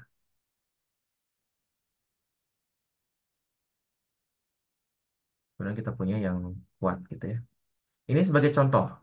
Jadi W itu yang ligan lemah, yang S itu yang ligan kuat. Oke. Kenapa W sama S? Weak sama strong ya. Oke. Apa yang terjadi? Ya kita anggap saja awalnya seperti oktahedral ya, seperti oktahedral. Tapi karena kita punya S itu lebih kuat, maka orbital Z-nya akan naik energinya. Jadi kita punya di sini Z-nya naik, X-nya turun, orbital Z-nya naik, orbital X kuadrat minus Y kuadrat turun. Jadi kita punya XY di sini, X kuadrat minus Y kuadrat, ini XZ tambah YZ, ini Z kuadrat ya. Nah, begitu kira-kira. Oke. Kalau arah yang berbeda gimana? Ya, kira-kira hampir sama ya. Kira-kira hampir sama. Dengan catatan bahwa ya mungkin kita harus analisis arahnya lebih baik lagi. Misalnya arah X sama Y yang naik gitu dan seterusnya gitu ya. Begitu ya. Nah, itu kira-kira kalau misalnya ini, sekarang pertanyaannya apa nih? Saya lupa jadi.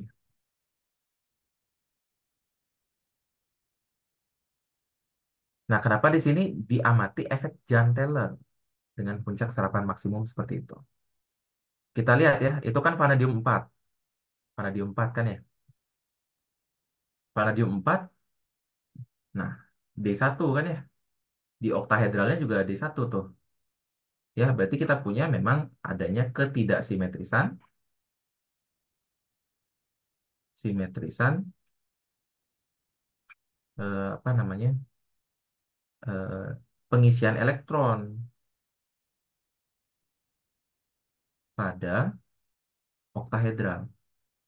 Kita bicara oktahedral dulu ya. Sehingga ketika dia deformasi, Jahn-Teller, deformasi Jahn-Teller tuh mirip dengan kita mengganti ligan ya, mengganti ligan kuat gitu. Karena kan kalau salah satu arah itu dia memendek, berarti kan ligannya lebih kuat kan medannya kan. Jadi itu hampir sama secara matematika ekuivalen. Sehingga lihat, yang awalnya di kiri kita punya dia tidak simetris, ya kan itu kan satu sendiri kan, sementara temannya yang lainnya kosong. Yang ini coba lihat, simetris kan,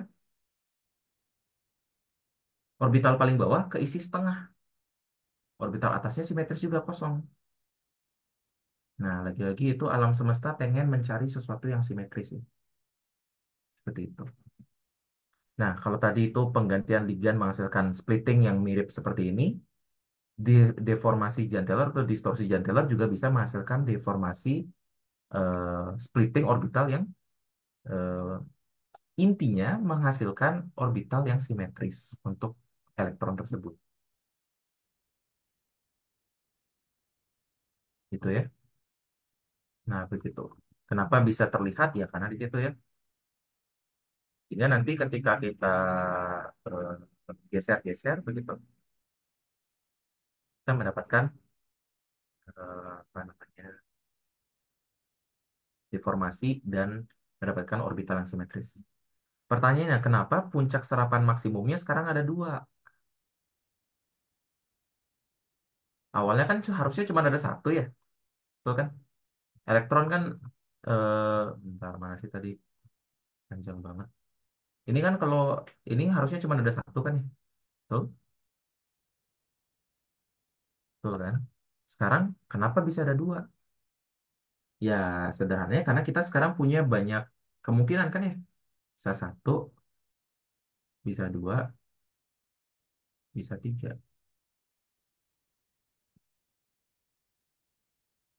Jadi sekarang dengan dia splitting orbital membentuk orbital deformasi, kita punya transisi satu, dua, tiga.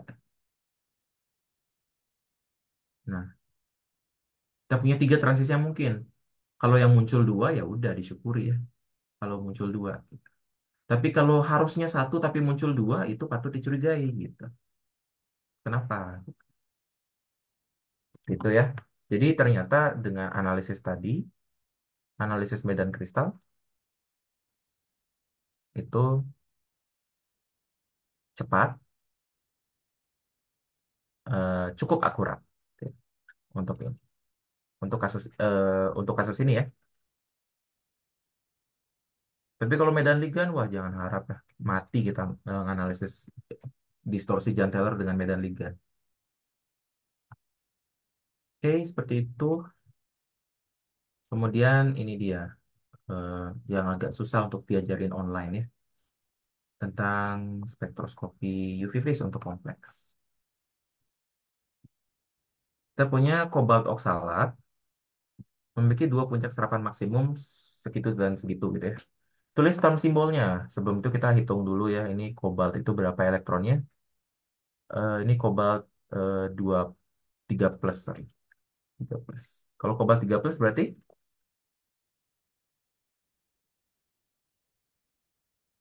kita punya D6 ya. D6.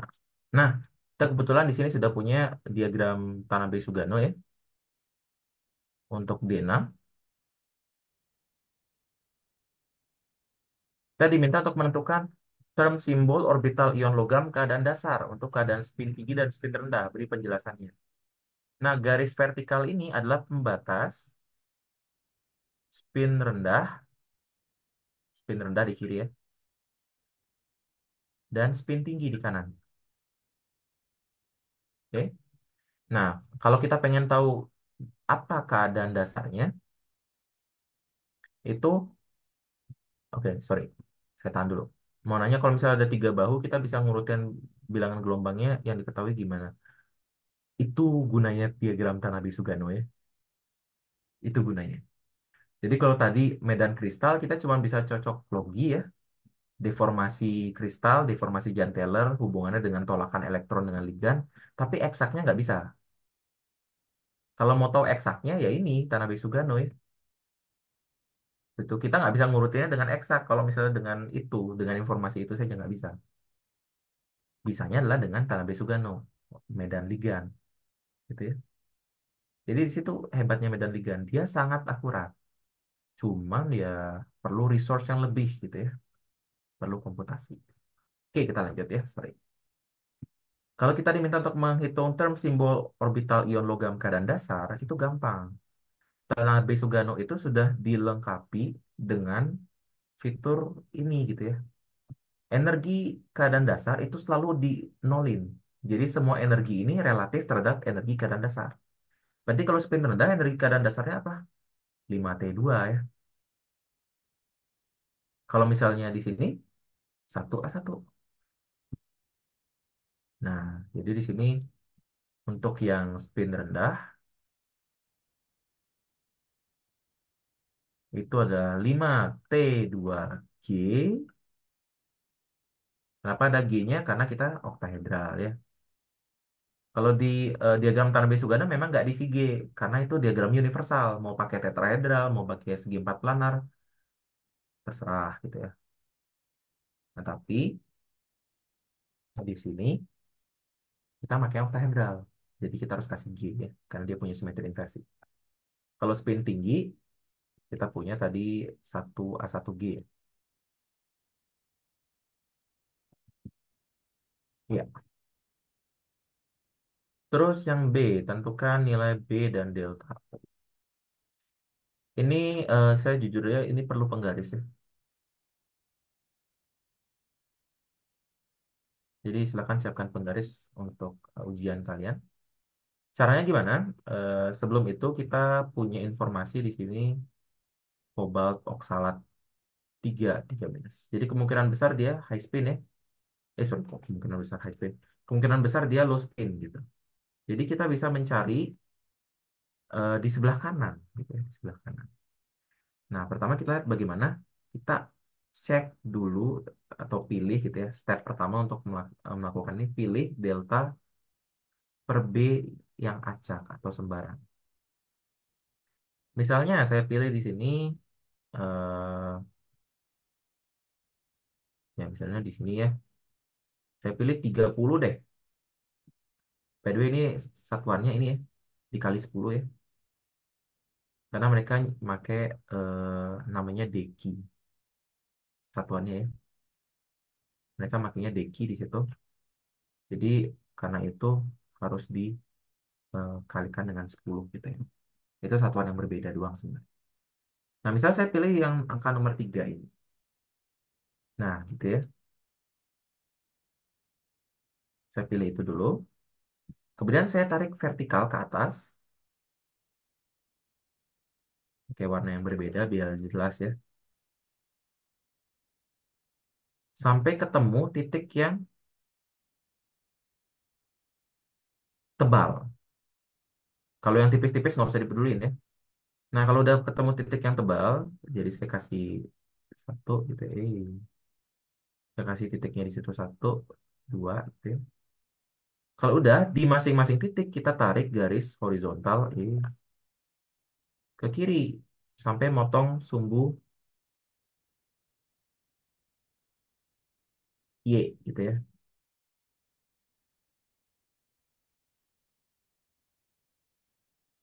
Nah, ini kita sebut sebagai titiknya E1 per B dan E2 per B.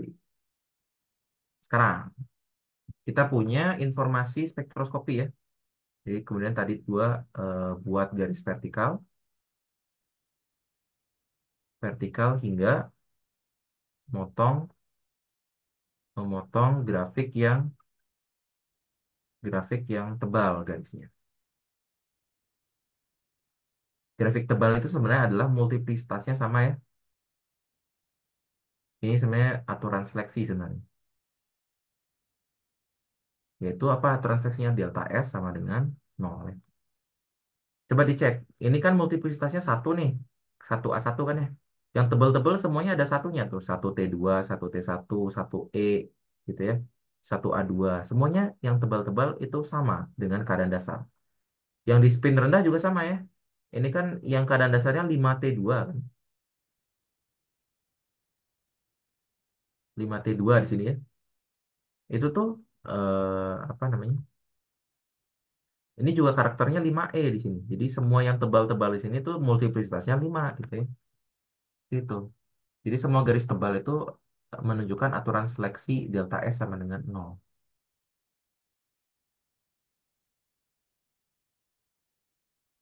Nah, kan kompleksnya low spin. Kenapa ditarik garisnya di sisi yang high spin? Ditarik ke kiri itu bukan artinya ke high spin ya, tapi kita motong sumbu Y, bukan sumbu high spin maksudnya. Ini kan energinya sama. Energinya sama ya. Ini cuma pembatas doang garisnya. Kalau dia di sebelah kiri garis berarti dia spin rendah. Kalau di sebelah kanan garis dia spin tinggi. Mau ditarik kemana, mau ditarik ke kiri atau ke kanan nggak masalah ya. Cuman kan yang ada sumbu energi kan di kiri. Jadi udah tarik ke kiri. Kecuali nanti soalnya ngasih gambar yang ditarik ke kanan ya. Boleh tarik ke kanan kalau mau gitu. Cuman kan di sini nggak ada sumbunya. Nggak jelas jadi nanti energinya berapa. Oke. Nah, buat garis vertikal memotong grafik tebal, kemudian dari titik potong,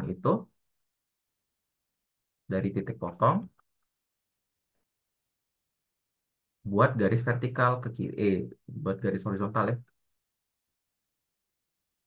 buat garis horizontal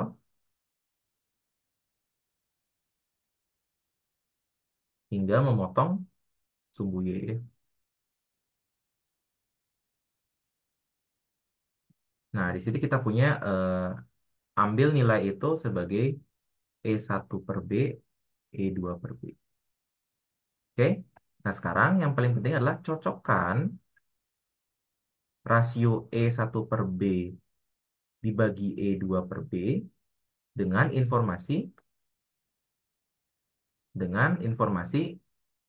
spektroskopi ya. Jadi Nu 1 tilde dan Nu 2 tilde. Kalau di sini berarti target kita adalah rasionya 23529 dibagi dengan 16,611. Berarti target kita adalah E1 per B dibagi E2 per B itu kira-kira sama dengan 1,416 gitu ya. Ini berasal dari Nu 1 tilde dibagi Nu 2 tilde dari spektroskopi ya. Dari spektroskopi ini. Oke. Kalau belum cocok, jika belum cocok, geser delta per B-nya sampai cocok gitu ya, sampai cocok. Kalau misalnya tadi saya nyoba delta per B-nya di sini ya, di 3 ya. Oh, ternyata kurang nih. Coba geser ke kiri ah, gitu.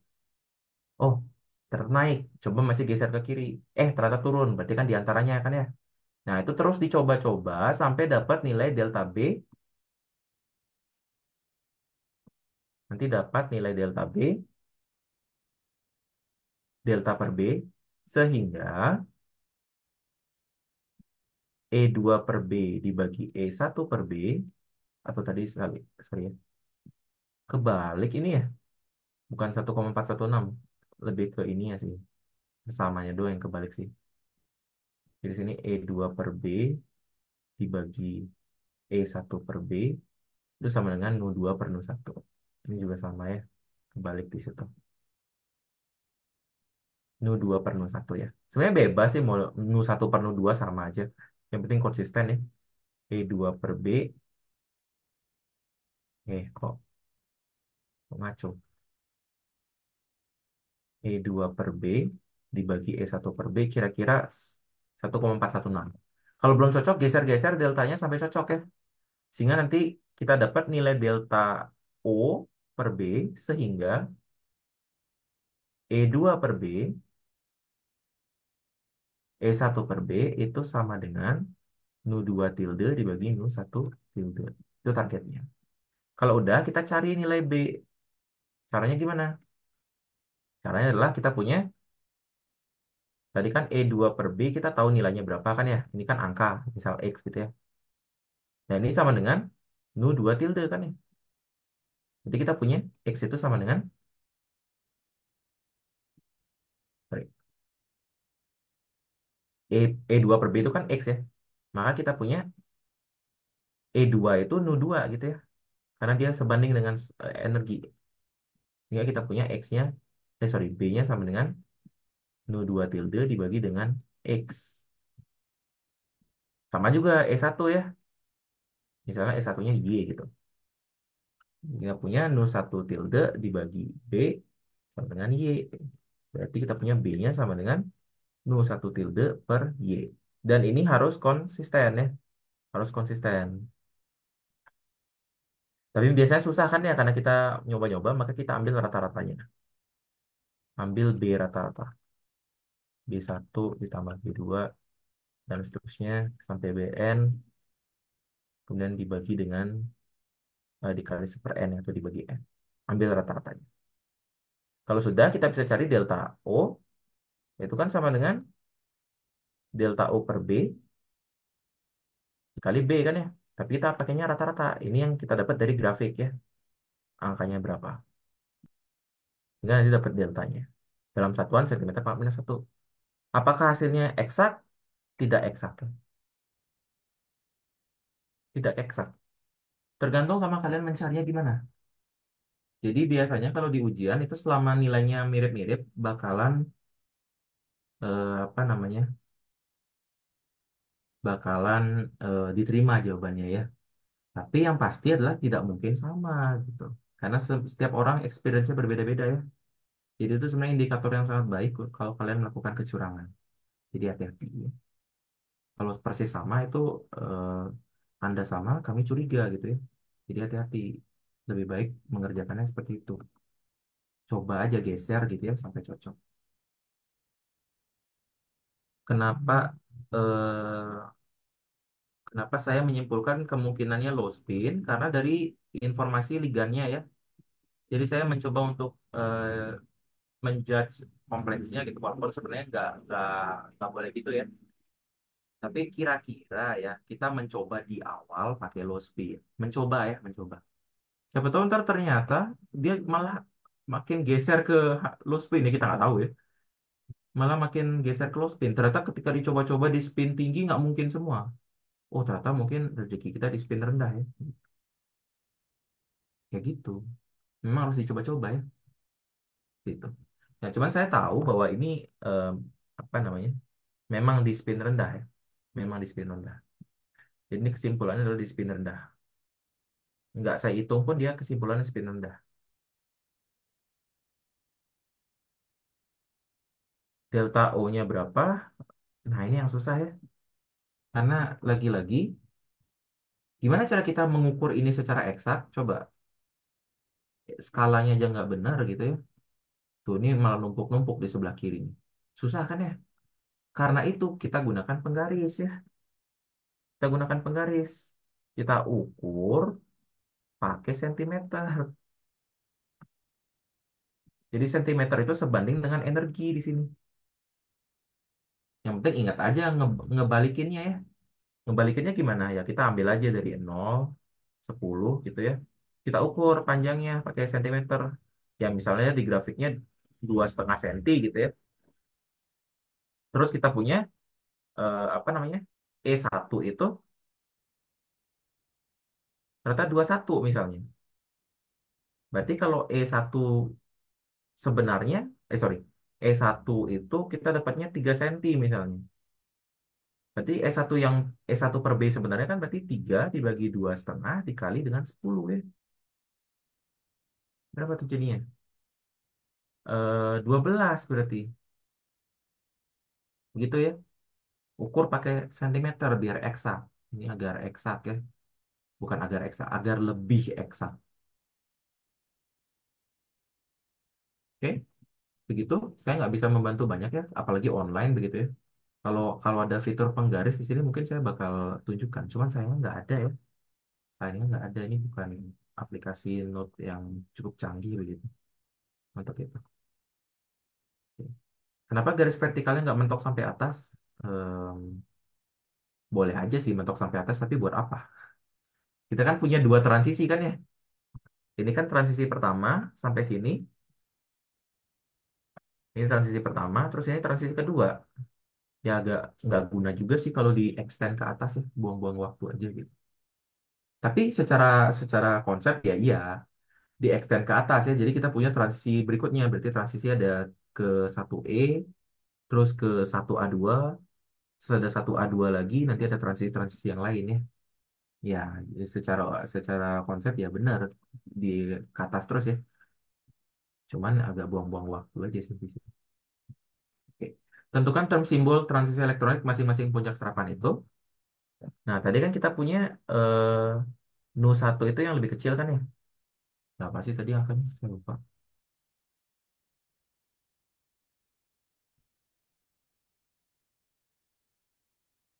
16, 6, 11 ya. 16, 6, 11. Kalau kita lihat dari grafiknya saja, itu kan transisi yang terjadi dari, ya kita lihat aja ya grafiknya ya, yang tebel aja. Dari 1A1G ke 1T1G ya. Karena 1T1G itu lebih kecil energinya. Nah, jadi kita punya di sini transisi dari 1A1G. Dari orbital apa sebelumnya? Sorry, dari term simbol apa? 5D gitu ya. D berarti di sini. Sorry, 1A1 itu dari I ya. Dari I ke T2 di situ.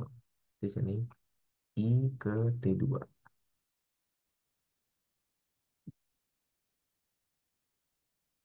Itu yang pertama, dilihat dari energinya aja. Yang kedua adalah 1A1G, I juga, transisinya 1T1G yang I juga. Jadi dikasih I biar dia nggak ini ya, biar kita nggak bingung ya. Oh sorry kebalik, ternyata 1T1 dulu ternyata. Oke, kebalik ya. Ini T2G. Nu 2 itu tadi berapa? 23529. Untuk yang nyari delta sama B silahkan dipraktekkan di rumah ya. Karena saya nggak bisa banyak membantu untuk mencontohkan di situ. Tapi kira-kira gitulah alur kerjanya ya. Oke, sekarang berdasarkan term simbol tadi, tentukan jenis transisi elektronik. Sorry. Sorry. Tentukan jenis transisi elektronik menurut aturan seleksi. Oke. Nah, jadi menurut aturan seleksi kita punya beberapa aturan seleksi ya. Aturan seleksi yang pertama itu delta S-nya sama dengan nol. Dan ini benar ya, delta S-nya sama dengan nol. Berarti ini adalah apa namanya? transisi yang dibolehkan spin.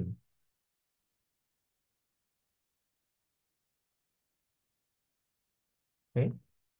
Karena apa? Karena tidak ada spin yang berubah. Kemudian aturan seleksi berikutnya adalah delta L sama dengan 0 + -1. Nah, ini kan L-nya kan dari I ke I kan ya. L-nya itu S, P, D, F, H, F, G dulu, H, I. Berarti di sini 0 1 2 3 4 5 6. Berarti dari 6 ke 6 ya. Kan delta L-nya 0. Berarti boleh. Berarti ini transisi dibolehkan simetri. Oke? Karena simetri orbitalnya atau simetri momentum sudutnya boleh. Tapi kita punya sekarang transisinya G ke G. Nah, ini dilarang ya. Berarti ini adalah transisi dan ini aturan transisi Laporte sebenarnya. Laporte aturan aturan seleksi Laporte. Jadi ini transisi dilarang Laporte. Bukan dilarangnya, terlarang. Siapa yang ngelarang? Terlarang ya, Laporte. Jadi begitu. Itu klasifikasinya. Dia dibolehkan spin karena spinnya nggak ada yang berubah. Transisinya dibolehkan simetri karena dia L-nya nggak berubah. 0 + -1. Tapi di sini gerade ke gerade atau ungerade ke ungerade itu nggak boleh menurut aturan seleksi Laporte. Gitu ya. Oke, begitu. Terakhir ya, soal yang E. Kok jauh? Tentukan sifat magnetik. Oke. Karena tadi kita kesimpulannya adalah low spin, jadi kita pengisian orbitalnya kan seperti ini kan ya. Jadi kita punya mu efektifnya berapa? Nol ya. Ini by the way adalah Bohr magneton. Jadi di sini sifatnya apa? Kalau mu efektifnya nol, dia magnetiknya.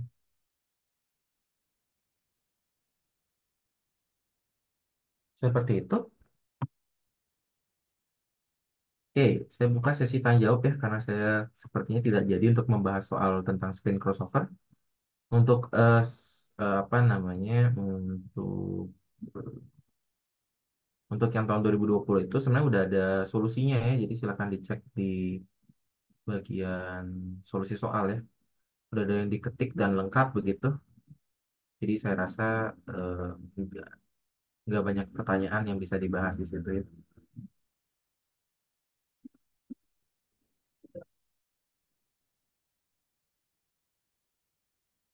Oke. Nah, kalau gitu saya akan buka sesi tanya jawab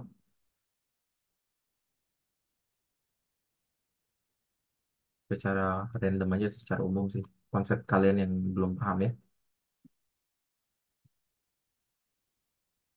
Termasuk juga sama pertanyaan yang untuk soal beberapa soal terakhir ini tentang transisi dan sebagainya.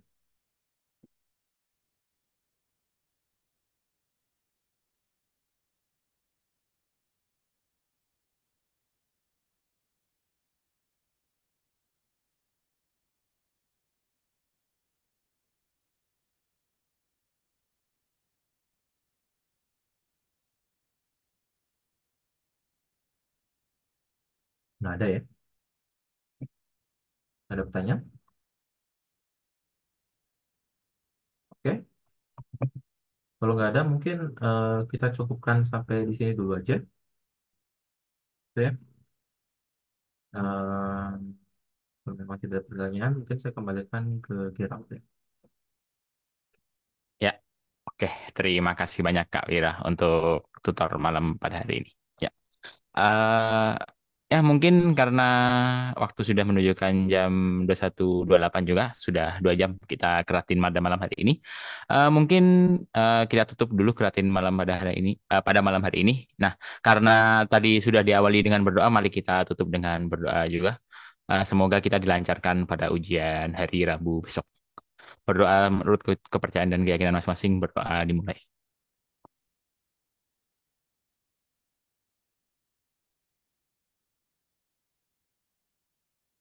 Ya, berdoa tidak pernah cukup dan dilanjutkan di lain waktu. Ya, mungkin sekian untuk Keratin pada malam hari ini. Terima kasih Kak Wira. Ya, untuk ya nanti saya kirimkan link untuk rekamannya beserta dengan ya beserta. Ya, sekian untuk malam ini. Terima kasih teman-teman.